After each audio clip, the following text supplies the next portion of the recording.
Hello दोस्तों, कैसे हैं? आशा करता आप सब ठीक हो। आज की कहानी है वह आखिरी सबक। तो दोस्तों, ये एक रहस्यमय कहानी है, तो ये कहानी अंत तक सुने। उस दिन सवेरे स्कूल जाने में मुझे बहुत देर हो गई थी। मन में बड़ा डर लग रहा था। वैसे तो कोई बात नहीं थी, लेकिन हेमिल मास्टर साहब ने यह जो कह दिया था कि मैं सबसे सकारात्मक और आक्रामक क्रियाओं की परिभाषा पूछूंगा, और मुझे एक फूटा शब्द भी याद नहीं था। एक क्षण के लिए मेरे मन में आया कि आज स्कूल ही ना जाऊं और सारा दिन इधर उधर कहीं घर से बाहर ही बिता दूं। दिन बड़ा अच्छा था, आसमान साफ था और मीठी मीठी धूप फैली हुई थी। सड़क के किनारे वाले जंगल में चिड़िया खूब चहक रही थी और लड़की चिड़ने की जो मिल रहे हैं उसके पिछवाड़े सिपाही कवायद कर रहे थे। यह सब कुछ उन आक्रामक और सकारात्मक क्रियाओं से कहीं ज़्यादा दिलचस्प था, लेकिन फिर भी अपनी तबीयत को रोकने का बल मुझ में था। इसलिए मैंने स्कूल की तरफ लंबे लंबे डग बढ़ाए। टाउन हॉल के पास से गुजरते हुए मैंने देखा कि बुलेटिन बोर्ड के सामने बड़ी भीड़ इकट्ठी है। गत 2 वर्षों में लड़ाई हारने सेनापति की आज्ञाओं, बजट आदि की जितनी भी बुरी खबरें थी, वे सब इसी बुलेटिन बोर्ड पर प्रकाशित हुई थी। और मैंने चलते चलते ही सोचा, अब कौन सा नया मामला उठ खड़ा हुआ, पर मैं रुकूंगा नहीं। भरसक तेजी से लमक लमक कर चलने लगा। डॉक्टर लोहर, जो अपने नौकर के साथ खड़ा वहाँ बुलेटिन पढ़ रहा था, चिल्लाया, बबुआ भागो मत जाओ, वक्त से बहुत पहले स्कूल पहुँच जाओगे।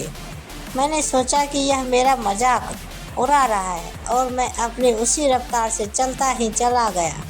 हफ्ता हफ्ता स्कूल पहुंच गया। स्कूल लगने पर हमेशा ही इतना शोरगुल होता था कि वह सड़क पर सुनाई पड़ता था। डेस्क के खुलने बंद होने की फटफटाहट, जोर जोर से एक साथ सबक पढ़े जाने की एक तेज आवाज़, यहाँ तक कि ठीक ठीक शब्दों को समझने के लिए कान पर हाथ रखने पड़ते थे। और सबसे ऊपर मास्टर साहब के रूल का लोड, जो उसे बार बार मेज पर घर पटकने से होता था। किंतु इस समय सब कुछ शांत था। मैं सोच रहा था कि जब मैं चुपके से जाकर अपने डेस्क पर बैठने की कोशिश करूंगा तो बड़ी हलचल मचेगी, परंतु उस दिन तो वास्तव में सब ऐसी चुप नज़र आ रहा था जैसे इतवार की सुबह हो। खिड़की में से ही मुझे दिखाई दिया कि क्लास में सब लड़के अपनी अपनी जगह पर बैठे हैं और होमिल मास्टर साहब अपना लोहे वाले भयानक रूल बगल में दाबे हुए चक्कर काट रहे हैं। मुझे सामने के दरवाजे को ही खोलकर अंदर क्लास में घुसना पड़ा। अंदाज लगाया जा सकता है कि उस समय मैं कितना डरा और सहमा हुआ हूँगा, किंतु कुछ हुआ नहीं। मास्टर साहब ने बड़ी मुलायमियत से कहा, बच्चों, फैज जाकर जल्दी से अपनी जगह पर बैठ जाओ। हम तुम्हारे बिना ही पढ़ाई शुरू करने वाले थे। बेंच पर कूदकर मैं अपने डेस्क पर जा डटा। जब तक कि मेरा डर कुछ कुछ दूर नहीं हो गया, मैंने नहीं देखा कि मास्टर साहब आज हरा कोट, चुन्नटोदार कमीज और काली रेशमी टोपी, सबकी सब चीज़ें बेल बूतों से करी हुई पहने हुए हैं। यह कपड़े वे केवल उस दिन पहनते थे जिस दिन इनाम बांटता था। यही नहीं बल्कि सारा स्कूल एकदम शांत और गंभीर था। और मुझे ताज्जुब तो सब हुआ जब मैंने देखा कि पिछली बेंचों पर, जो हमेशा खाली पड़ी रहती थी, गवार लोग भी बिल्कुल हमारी तरह चुप बैठे थे। तिपका टोप लगाए बुढ़ा होसर बैठा था, जो किसी ज़माने में नगर का मेयर था। इसके सिवा एक भूतपूर्व पोस्ट साहब भी अन्य कई व्यक्तियों के साथ बैठे हुए थे। सबके सब माधवी मुद्रा बनाए हुए थे। हाउसर साहब अपने साथ एक पुरानी फटी चिथरा प्राइमर उठा लाए थे। उसी खोले हुए अपने घुटनों पर रखे थे। उनकी बड़ी बड़ी ऐनक भी उसी पर रखी हुई थी। मैं यह सब देखकर आश्चर्य ही कर रहा था कि हेमिल साहब अपनी कुर्सी पर चढ़े और उसकी मुलायम तथा विनम्र स्वर में, जिसमें कि आते आते ही मुझे बोले थे, कहने लगे, लड़कों, आज मैं तुमको सबक पढ़ा रहा हूँ।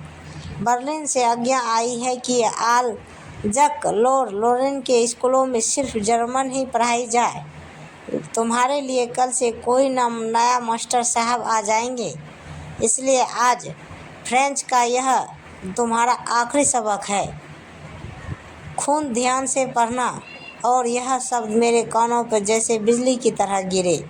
अब समझ में आया कम वक्तों ने उस बुलेटिन बोर्ड पर क्या लिखा था।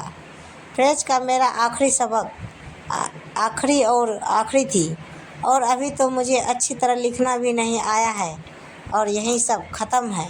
मैं अब आगे नहीं पढ़ सकूँगा क्या? हाय हाय, मैंने अभी तक अपने सबक ना याद करके कितना बुरा किया। बेकार ही चिड़ियाओं के अंडों की तलाश में घूमता रहा, बेकार ही अपना वक्त इधर उधर आवारागर्दी में खोया किया। वे किताबें जिनकी सूरत देखकर मुझे बुखार चढ़ता था, व्याकरण इतनी भारी थी कि ले जाने में आफत पड़ती थी, और वह महात्माओं की कहानियों आज सब मुझे पुराने दोस्तों की तरह लग रहा था, जिनसे जुड़ा होना अब असंभव मालूम हो रहा था। और बेचारे मास्टर भी तो वे अब हमेशा के लिए जा रहे हैं और मैं अब उन्हें कभी नहीं देख सकूँगा।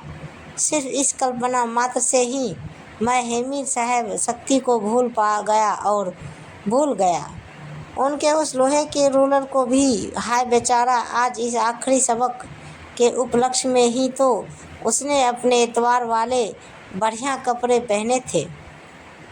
हाँ, और मेरी समझने आया कि गांव के ही वृद्ध सज्जनगण क्यों पीछे बेंचों पर बैठे थे और इतने सुस्त थे।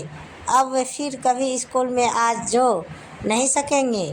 मास्टर साहब की 40 वर्ष की सेवा के प्रति अपनी कृतज्ञता प्रकट करने और उस देश का अभिनंदन करने जो अब उनका नहीं रहा था, वे लोग आए थे।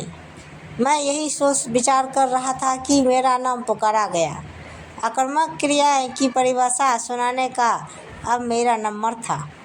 क्या उस आक्रामक क्रिया की कठिन परिभाषा को बिना एक ही गलती किए हुए मैं जोर से और साफ साफ नहीं कह सकता था, लेकिन पहले ही शब्द में गड़बड़ा गया और बुरा बुत बना खड़ा कर दिया। दिल मेरा धक धक कर रहा था और ऊपर आंख उठाने की हिम्मत नहीं होती थी।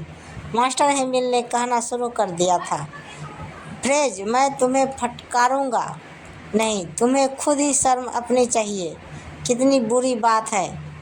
हम लोग रोज़ रोज़ यही कहते थे कि ओह बहुत तेरा वक्त है, कल पढ़ लेंगे, और तुम देखो कि यही कहते कहते तुम कहाँ आ पहुँचे हैं।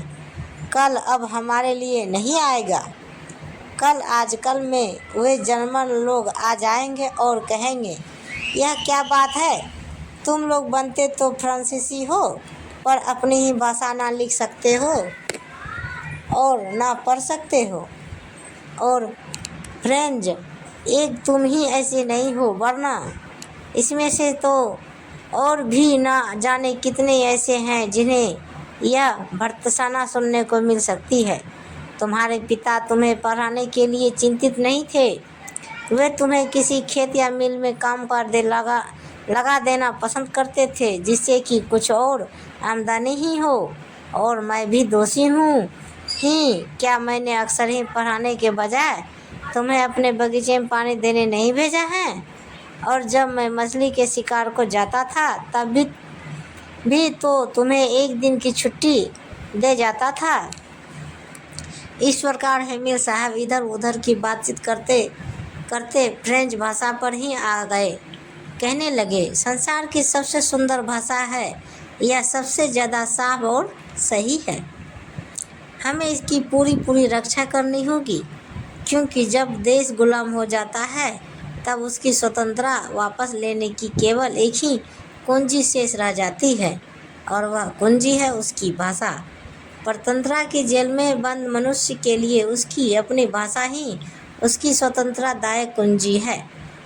यह कह चुकने के बाद मास्टर साहब ने व्याकरण खोली और सबक पढ़ाने लगे। मुझे बड़ा आश्चर्य हुआ कि वह तो सब समझ में खूब अच्छी तरह आ रहा था। मेरा ख्याल है कि ना तो मैंने कभी इतना ध्यान लगाकर कभी पढ़ा ही था और ना मास्टर साहब ने ही तबीयत लगा कर इतनी अच्छी तरह कभी पढ़ाया ही था। ऐसा मालूम होता था कि बेचारे जो कुछ जानते थे जाने से पहले वह सब ही पढ़ा देना चाहते थे और सो भी एक ही बार में हमारे दिमागों में ठूस देना चाहते थे। व्याकरण के बाद सुलेख शुरू हुआ। आज हेमिल साहब हम लोगों के लिए नई कॉपियाँ लाए थे जिनमें बड़े ही खूबसूरत गोल गोल अक्षरों में लिखा हुआ था आलजक, फ्रांस आलजक। इतने बड़े बड़े शब्दों से लिखी इन कॉपियों के साफे क्लास भर में ऐसे लगते थे जैसे हर एक डेस्क पर झंडा फहर रहा हो और सब चुपचाप बैठे लिखने में तन्मय थे। पन्नों पर चलते हुए नींबों की आवाज़ भर होती थी। एक बार कुछ भोरे कमरे में उड़ आए किंतु किसी ने भी उनकी ओर ध्यान नहीं दिया। छोटे छोटे बच्चों ने भी नहीं दिया जो अक्षरों की गोलाई को भी ध्यानपूर्वक इतनी सावधानी से बना रहे थे जैसे वे गोलाइयाँ भी फ्रेंच हो। छत पर कबूतर बोल रहे थे। मैंने सोचा क्या वे इन कबूतरों को भी जर्मन में बोलने के लिए मजबूर करेंगे। लिखते लिखते जब मेरी नज़र हेमिल साहब के तरफ उठ जाती तो मैं देखता कि वे कमरे की किसी एक चीज़ पर टकटकी लगाए देखता कि वे कमरे किसी एक चीज़ पर टकटकी लगाए देखते होते मानो वह अपने मस्तिष्क में यह चित्रित कर लेना चाहते हो कि उस छोटे से क्लासरूम में सब चीज़ें कैसी लग रही थी। ख्याल कीजिए 40 बरस से ही इसी कमरे में रह रहे हैं, इसी कमरे में जहां उनके सामने हमेशा उनकी क्लास बैठी रही है और जिसकी खिड़की से बाहर बगीचा चमकता रहा है। पूरे 40 वर्ष सब कुछ वैसा ही था, केवल डेस्क और कुर्सियां खिंच कर चिकनी हो गई थी। बगीचों में वालन टका पेड़ बड़ा हो गया था और वहाँ हाफ बेल जो स्वयं उन्होंने अपने हाथों लगाई थी खिड़कियों के सहारे बलक खाते हुए छत पर जा पहुंची थी। उफ बेचारा गरीब, यह सब छोड़ते हुए उसके दिल में कितना दर्द उठ रहा होगा। छत पर ऊपर उनकी बहन संदूक ठीक कर रही थी सो उसकी खटर पटर भी क्लासरूम में सुनाई पड़ रही थी। कल ही उन्हें देश छोड़कर चला जो जाना है और वे हर एक का सबक सुनने की हिम्मत बांधे रहे। सुलेख लिखाने के बाद इतिहास का एक पाठ उन्होंने पढ़ा। फिर बच्चों ने बाबी बेबी ओ बू करके शोर करना शुरू कर दिया। वहाँ कमरे के पंखे बेंच पर वृद्ध होसर ने चश्मा पहनकर और प्राइमर दोनों हाथ में पकड़कर पढ़ना शुरू कर दिया और वे भी चिल्ला से ही रह रहे हैं। भावेश से उनकी आवाज़ कांपने लगी थी और हमें सुनने में इतना मज़ा आ रहा था कि खूब हंसने और शोर करने की जी चाहता था। आह, और वह आखिरी सबक मुझे कितनी अच्छी तरह याद है। यकाएक गिरजे के घंटों ने 12 बजाए और इसी के बाद एंजिलस के घंटों ने भी ठीक इसी वक्त कवायद करके लौटते हुए पर्शियन सैनिकों की तुरही भी खिड़की के पास सुनाई पड़ी। हेमिल मास्टर साहब भी कुर्सी से उठ खड़े हुए, बिल्कुल पीले पीले और लंबे लंबे लग रहे थे, मुझे इतने ही जितने मुझे कभी नहीं मालूम पड़े थे।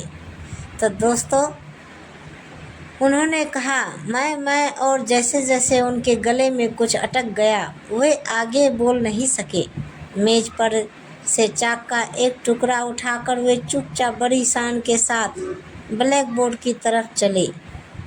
उसी पर जितने बड़े बड़े अक्षर लिखे जा सकते थे उनमें लिख दिया फ्रांस जिंदाबाद और लिखकर उन्होंने अपना सर दीवार के सिर टिका दिया। बिना बोले उन्होंने अपना हाथ हिलाकर आदेश दिया, जाओ, स्कूल खत्म हुआ। तो दोस्तों ये कहानी कैसी लगी, तो मैं हमेशा कोशिश करती रहूँगी कि आपको मेरी कहानी पसंद आए। मुझे आप सभी की साथ की ज़रूरत है और रहेगी। मुझे सब्सक्राइब करें और फॉलो करें, अपनी राय अवश्य दें। आपकी दोस्तों ये ज्ञानवर्धक कहानी आपको कैसी लगी नीचे कमेंट बॉक्स में हमें ज़रूर बताइएगा। कहानी को पूरा सुनने के लिए शुक्रिया।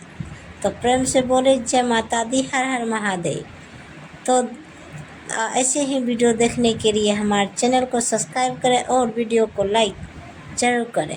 धन्यवाद। तो दोस्तों मिलते हैं अगले वीडियो के साथ, तब तक बाय बाय दोस्तों, जय हिंद।